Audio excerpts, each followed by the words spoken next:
मेरे प्यारे दोस्तों, मनी मंत्रा प्रो में आपका स्वागत है। दोस्तों, अक्सर हम लोगों से सुनते हैं कि यार मेरी तो किस्मत ही खराब है, मुझे शेयर मार्केट से कभी कोई फ़ायदा नहीं हुआ। कुछ लोग कहते हैं कि यार जिन शेयरों में मैं पैसा लगाता हूँ, वो शेयर ही डूब जाते हैं। लाखों रुपए लगाए, लेकिन अब तक ₹1 भी शेयर मार्केट से नहीं कमा पाया। जब भी हाथ डालता हूँ नुकसान होता है, वगैरह, वगैरह, वगैरह। आखिर ऐसा क्यों होता है? कभी आपने सोचा कि क्यों लोग ऐसा कहते हैं? और क्या सचमुच में ऐसे लोग होते हैं कि जो शेयर मार्केट में गाहे-बगाहे कभी पैसा लगाते हैं, तो उनको सचमुच में नुकसान होता है? ऐसा क्यों होता है? देखिए, वैसे तो हर कोई यही सलाह देता है कि अगर शेयर मार्केट में आपको पैसा लगाना है, तो काफ़ी पढ़ने-लिखने के बाद में, पूरी रिसर्च करने के बाद में और किसी एक्सपीरियंस ब्रोकर के सानिध्य में ही रहकर शेयर बाज़ार में इन्वेस्ट करना चाहिए।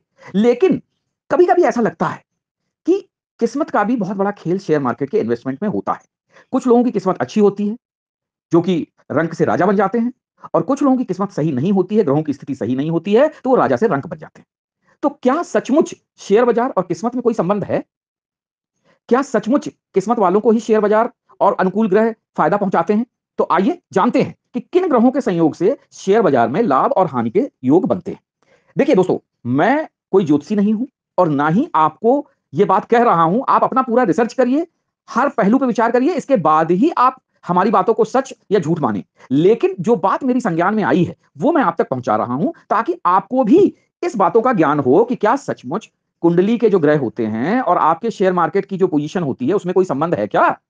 तो चलिए बात करते हैं कि शेयर बाजार और आपकी किस्मत में क्या कनेक्शन होता है। देखिए, शेयर बाजार की गणना जो है आर्थिक ज्योतिष के अंतर्गत की जाती है। किसी भी कुंडली, चाहे किसी भी इंसान की कुंडली हो, उसमें पंचम, अष्टम तथा एकादश भाव यानी 11वें भाव से आकस्मिक धन की प्राप्ति देखी जा सकती है। शेयर बाजार भी आकस्मिक धन ही देता है। पंचम भाव की मजबूती के बिना शेयर बाजार में लाभ आने की कोई कल्पना नहीं कर सकता। अगर पंचम भाव आपका मजबूत है, तभी आपको शेयर बाजार से फायदा होगा। राहु और चंद्रमा इन्हीं दोनों ग्रहों से शेयर बाजार में लाभ और हानि निर्धारित करते हैं। देखिए, राहु और चंद्रमा दोनों बड़े फ्लिकरिंग ग्रह हैं।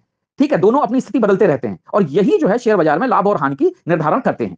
बृहस्पति और बुध की स्थिति से शेयर बाजार में लाभ बना रहता है। देखिए, बृहस्पति जो है वो बुद्धि के देवता हैं और बुध जो है वो धन के देवता हैं। तो ये दोनों जो है शेयर बाजार में आपको लाभ प्राप्त कराने में बहुत मतलब जो है आपका फायदा करवाते हैं और व्यक्ति इन्हीं की मदद से बड़ी सफलता प्राप्त करता है। अब देखिए, अब आपको मैं बताना चाहूंगा कि कौन सा ग्रह शेयर बाजार में किस क्षेत्र से संबंध रखता है। जैसे सूर्य है, सूर्य जो है राज्यकोष, म्यूचुअल फंड, लकड़ी या औषधि, इससे रिलेटेड होता है। म्यूचुअल फंड में अगर आपको लगाना है तो सूर्य अगर आपका मजबूत है तो आपको काफी फायदा होगा। चंद्रमा जो है वो कपास, शीशा, दूध, जलीय वस्तुएं इनके लिए है। मंगल जो है चाय, खनिज पदार्थ, भूमि, भवन, चाय, कॉफी। कहते हैं कि हमारा मंगल मजबूत है तो हम मतलब जो हम भूमि जो पुत्र हैं, भूमि पुत्र भी मंगल को कहा जाता है। बुध जो है आयात निर्यात, बैंकिंग, शैक्षणिक संस्थान, सहकारिता, सलाह यानी कंसल्टेंसी के बिजनेस में काम आता है, क्योंकि बुध जिनका मजबूत होता है वो बोलने में भी उनकी वाक्पटुता बहुत ही ज्यादा अच्छी होती है। बृहस्पति जो होता है वो पीले अनाज, आर्थिक क्षेत्र, सोना, पीतल, इन क्षेत्रों में आपकी मदद करता है। शुक्र जो होता है बहुत ही चमकदार ग्रह है, तो वो चीनी, चावल, सौंदर्य प्रसाधन, फिल्म इंडस्ट्री, केमिकल, यानी कि ये जो ग्रह होते हैं जो कि सौंदर्य से रिलेटेड होते हैं, ये शुक्र के होते हैं। शनि जो होते हैं वो आपकी काली वस्तुएं, फैक्ट्री, इंडस्ट्री, लोहा, पेट्रोलियम, चमड़ा इत्यादि के लिए फायदेमंद होते हैं। और राहु और केतु जो होते हैं ये शेयर बाजार के उतार चढ़ाव, विदेशी वस्तुओं तथा इलेक्ट्रिकल तथा इलेक्ट्रॉनिक से संबंधित रखते हैं। देखिए, राहु केतु क्या होता है, ये छाया ग्रह माने जाते हैं, ये छाया की तरह बदलते रहते हैं, इसीलिए शेयर बाजार जो है के लिए ये राहु केतु बहुत ही ज्यादा मददगार होते हैं। अच्छा, फिर क्या होता है, कभी-कभी ग्रह आपके वक्री हो जाते हैं, उदय हो जाते हैं, अस्त हो जाते हैं, तो ये इसका भी शेयर बाजार पे बहुत ज्यादा सीधा असर पड़ता है। इसके अलावा जब कभी भी चंद्र ग्रहण या सूर्य ग्रहण पड़ता है, तो वो भी शेयर बाजार को सीधे तौर से प्रभावित करता है। इस चीज को आप चाहें तो डाटा एनालिसिस कर सकते हैं। अब समझिए कि किन ग्रहों के संयोग से शेयर बाजार में लाभ और हानि के योग बनते हैं। अगर कुंडली के पंचम भाव में इसका स्वामी मजबूत हो, तो शेयर बाजार में बहुत सफलता मिलती है। अगर राहु अनुकूल हो तो शेयर बाजार में आप बहुत आसानी से सफलता पा सकते हैं। बृहस्पति अगर अनुकूल है तो आपको कमोडिटी एक्सचेंज के बाजार में बहुत ज्यादा फायदा होता है, क्योंकि अनाज है, पीले अनाज होते हैं उनके लिए।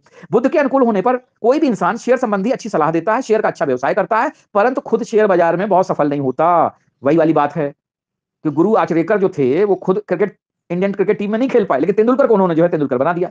तो जो बुध जिनका अनुकूल होता है वो सलाह तो आपको अच्छी दे सकते हैं, वाक्पटुता अच्छी कर सकते हैं, लेकिन खुद शेयर बाजार से ज्यादा सफल नहीं हो सकते। अगर कुंडली में सूर्य राहु चंद्र या सूर्य राहु चंद्र राहु या गुरु राहु का योग हो तो शेयर बाजार से दूर ही रहना चाहिए। अगर धन भाव में राहु हो तो शेयर बाजार में जाने पर व्यक्ति आर्थिक रूप से बर्बाद हो जाता है, बिल्कुल हो जाएगा, क्योंकि जब धन के भाव में राहु ही बैठा हुआ है तो आप कहां से पैसा आपके पास रुकेगा। और अगर राहु केंद्र स्थान में हो तो एक समय में व्यक्ति शेयर बाजार में बड़ी सफलता पाता है, लेकिन इसके बाद दरिद्र हो जाता है। देखिए, छाया ग्रह हैं, एक बार आपको बहुत बड़ी चीज दिखा दी और इसके बाद आपको बर्बाद करके छोड़ देंगे। तो इसलिए आप इन चीजों को ध्यान रखिए कि ये जो ग्रह होते हैं ये आपको शेयर बाजार की जो सफलता किस तरीके से मिलनी है उसकी भी निर्धारण में मदद करते हैं। लेकिन इसके अलावा सबसे बड़ी बात यह है कि आपकी बुद्धि क्या कहती है, आप किस तरीके से शेयर मार्केट में निवेश करते हैं, कितने आपने पढ़ाई की है, कौन आपका ब्रोकर है, ये भी सारे फैक्टर्स आपके शेयर बाजार की प्रॉफिटेबिलिटी को डिसाइड करते हैं। तो दोस्तों, अपने ग्रहों को जानिए, अपनी कुंडली को जानिए, शेयर बाजार में अपने ग्रहों की स्थिति को जानिए, लेकिन इन्वेस्टमेंट सोच समझकर ही करें, क्योंकि पैसा आपका है, सलाह कोई भी दे सकता है, लेकिन अमल आपको कैसे करना है, ये आपका मसला है। जय हिंद, जय भारत।